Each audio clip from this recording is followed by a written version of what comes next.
Hi, I'm Lindsay Ellis. I'm a YouTuber, film critic, and author.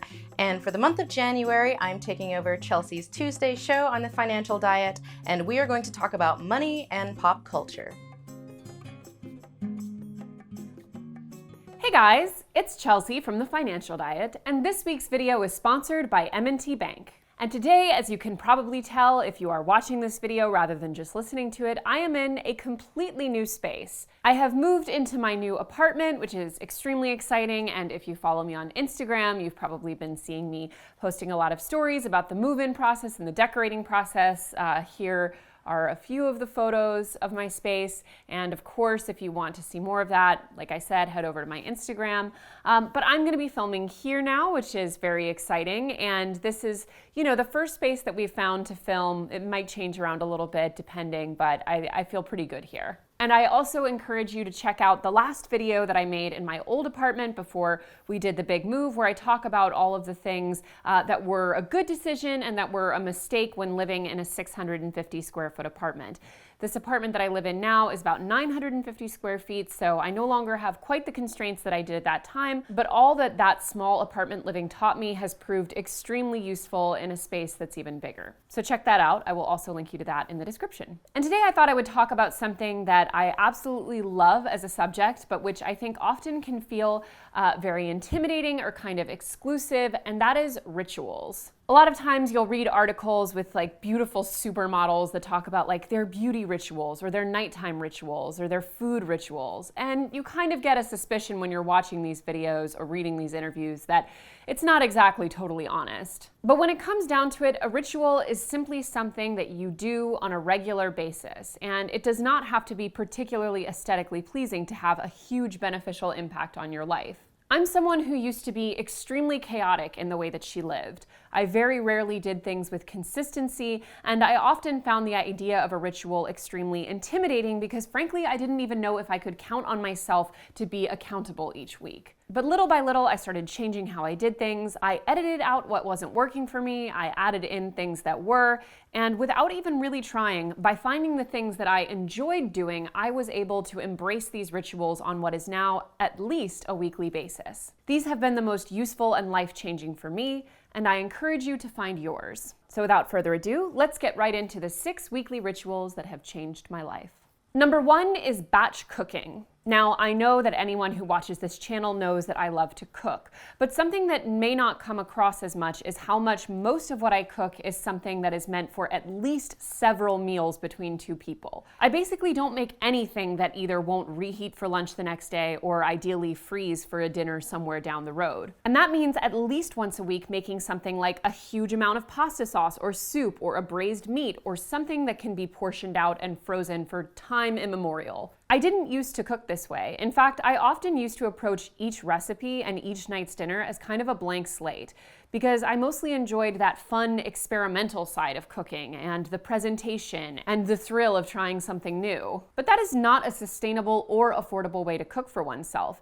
And quite frankly, since I have incorporated some of these other rituals into my life, which I will get into momentarily, I simply don't have the time to cook a meal from scratch every single night. And even if I did have that time, that is not the way I would want to spend every single night of my life. My goal is to cook or have leftovers that I made 4 nights a week. And generally, I'm able to meet that. Usually that leaves 1 night a week for something like takeout or delivery, 1 night a week to go out, and 1 night a week that's, let's say, dealer's choice, which often means something like eating a pack of Korean ramen, or going out for a work thing, or maybe just having a dinner that consists of popcorn and other snacks eaten while watching TV. The point is, even as someone who absolutely loves to cook, getting to a place where at least 4 nights a week you are eating a home-cooked meal is a pretty good goal. So if you're someone who doesn't love to cook, even that can feel really far away. So I cannot recommend enough finding at least 1 night a week to specifically cook something which you can cook in a very large batch and portion out for many meals to come. Aside from taking a lot of the guesswork out of what am I going to eat tonight for dinner, which is quite frankly everyone's dilemma when leaving work, it also ends up saving you a lot of money in the long run because most of these big batch recipes end up being pretty inexpensive on a per serving basis.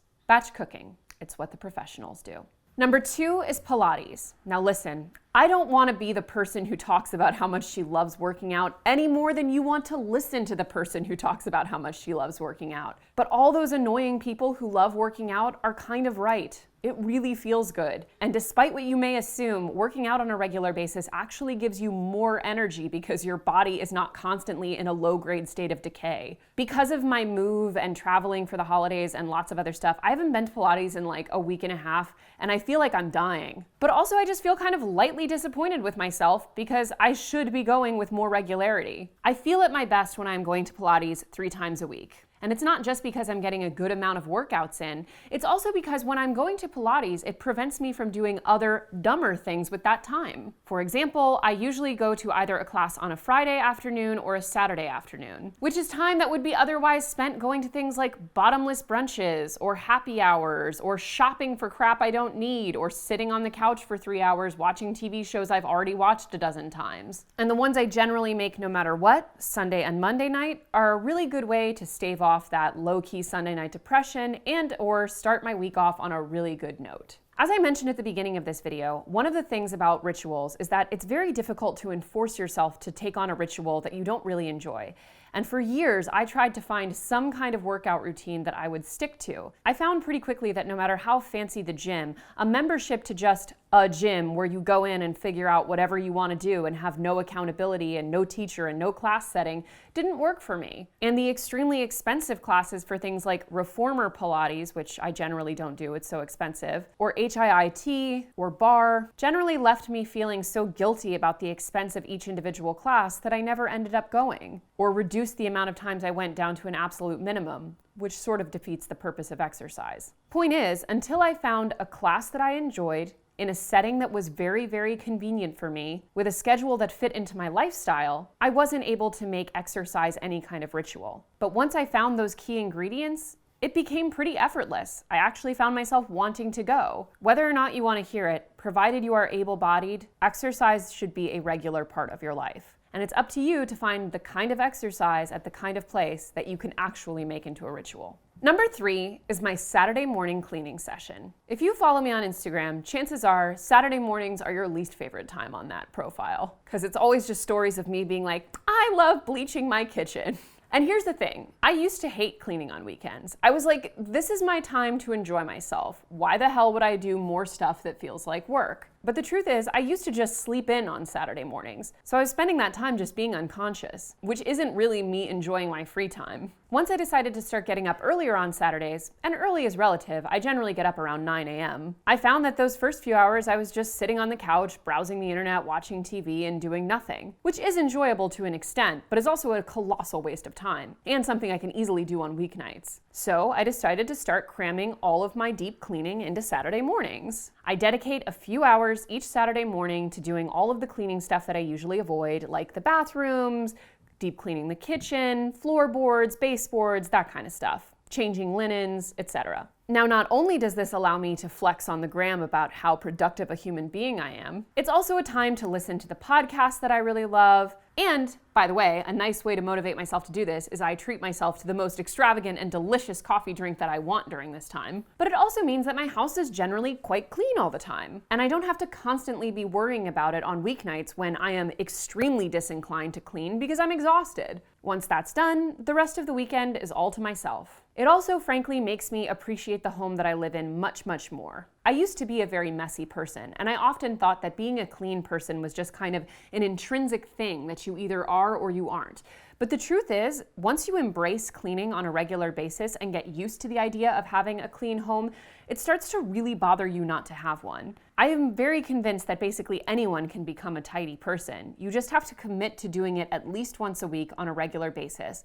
By around week 4, you start to love the feeling of a clean home so much that it doesn't even feel like work anymore. And you find yourself enjoying your space infinitely more. Number 4 is reviewing my purchases. One of the things I found that has a huge impact on my financial health and actually feels kind of like an interesting and fun game is going through all of the purchases I made that week and really considering which ones I'm actually grateful for / got value out of. I am very prone to emotional spending as well as boredom spending on the internet. And particularly if I'm feeling stressed out or insecure, there's basically no limit to the amount of crap I can justify buying. Everyone has their different vices when it comes to spending, and it's completely natural to buy things that aren't necessarily worth it for you in the long run, because you're not always thinking clearly at the cash register and/or online checkout cart. But the more you force yourself to go back and confront your purchases and really think about them critically in the cold, harsh, sober light of day, the more you will naturally begin to stop yourself when you're about to make another bad purchase. And once you accept that this time of reviewing your purchases is not about punishing yourself, but about learning about yourself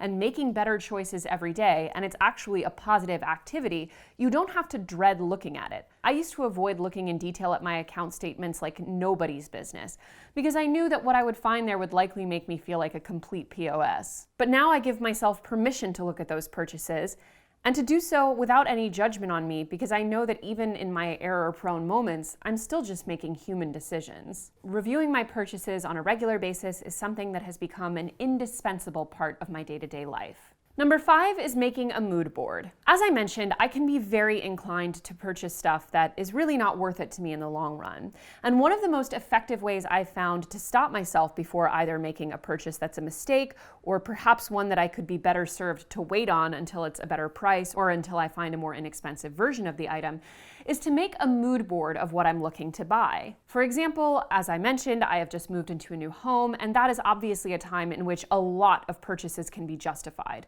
And I have made some purchases. This chair is new, I have a rug that's new, a TV console, but most of the things that are new are things that I really needed for this space because, as I mentioned, it's 300 square feet bigger than our old one and has a completely different setup. But there's also a lot of more frivolous stuff that I wanted to buy, such as an ottoman in the shape of a yak. And one of the primary ways that I avoided leaning into my more unnecessary instincts was by making a mood board around said item, because not only did it allow me to express my creativity and to use my imagination and to project myself onto that future room or item, it also encouraged me to go browsing online for things like more inexpensive dupes, or possibly decide that after taking the time to put it up against all the other stuff I was going to be combining it with, that I didn't really want the item to begin with. Quite frankly, often the time between you and a frivolous purchase is just a couple of hours for your cortisol levels or whatever to go down. But I also love to make mood boards for things totally unrelated to an individual purchase. I'll make them for things like curating my winter wardrobe, or planning a future trip, or just looking at pretty colors that look nice together. The point is, at least once a week, I'm making a mood board for no other reason than my own enjoyment, imagination, creativity, and to stop myself from thinking that just swiping a credit card is an easy solution to any of those things.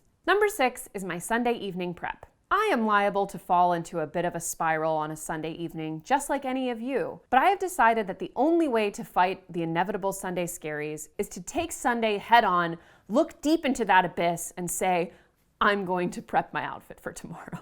On Sunday nights, I prep my entire outfit for tomorrow. As I mentioned, I will pack my lunch if applicable. I do a little bit of tidying. I have my Pilates class. I'll go through my emails and make sure there's nothing big waiting for me when I come back, as well as do a little bit of sorting and preparation for Monday morning. I plan out my menu for Monday night's dinner because I always like to cook a special and fun dinner on Monday nights, which makes Monday feel like way less of a depressing moment. And I generally give myself every tool that I possibly can to make Monday morning feel effortless and productive. Sunday evening is going to come whether or not you want it to. In fact, I'm coming at you live from a Sunday afternoon after a holiday weekend. And you better believe that as soon as this camera is off, I'm going to start my Sunday prep. It is up to us to decide how we approach Sunday evening and Monday morning, and to what extent we go out of our way to make these good experiences. Dreading Monday on some level is a choice, and you can find ways, no matter your job or obligations on Monday, to make that day feel less dreadful. For me, it's cooking a special meal on Monday evenings, but for you, it could be planning to go to a movie or to see a friend, or saving a new episode of a TV show you love. Whatever yours might look like, creating a Sunday evening routine for me has allowed me to feel way more in control over my week, as well as the cycles of happiness and excitement and anticipation that I'm generally going through each week. I love Sunday evenings now, and you can too. And if you're like me and want to find the perfect bank for creating better financial rituals, I could not recommend more that you check out M&T Bank. M&T understands what's important to their customers and is committed to helping them prepare for a better tomorrow. Whether you're looking for a new way to manage your money or simplify your finances, M&T's Money Smart financial management tool lets you see a robust dashboard of your finances, customize your budget, set goals, forecast debt payoffs, and track your transactions to spend less time balancing your budget and more time enjoying your life. Learn more at mtb.com/moneysmart or click the link in our description. As always, guys, thank you for watching, and don't forget to hit the subscribe button and to come back every Monday, Tuesday, and Thursday for new and awesome videos.